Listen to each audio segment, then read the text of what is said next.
நாயக்கர் ஆட்சி காலத்தில் நெற்கட்டும் செவல் கிராமமும் ஒரு பாளையமாக இருந்தது. நெற்கட்டும் செவல் கிராமத்தில் மகான்களுக்கும் பஞ்சம் கிடையாது.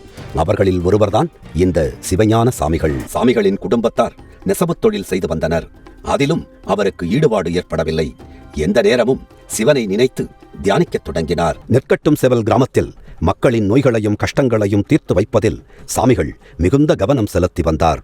அந்த காலத்தில் மக்கள் மனதில் தீய சக்திகள் குறித்த பயம் ரொம்பவே இருந்தது. அப்படி பயத்தின் காரணமாக பலர் பித்து பிடித்து அலைந்தார்கள்.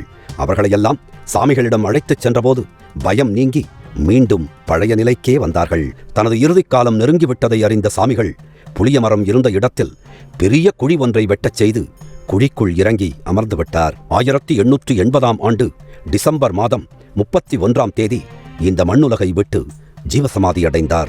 சிவஞான சாமிகளை உள்ளூர் மக்கள் அனைவரும் குருநாதர் என்றே அழைக்கிறார்கள்.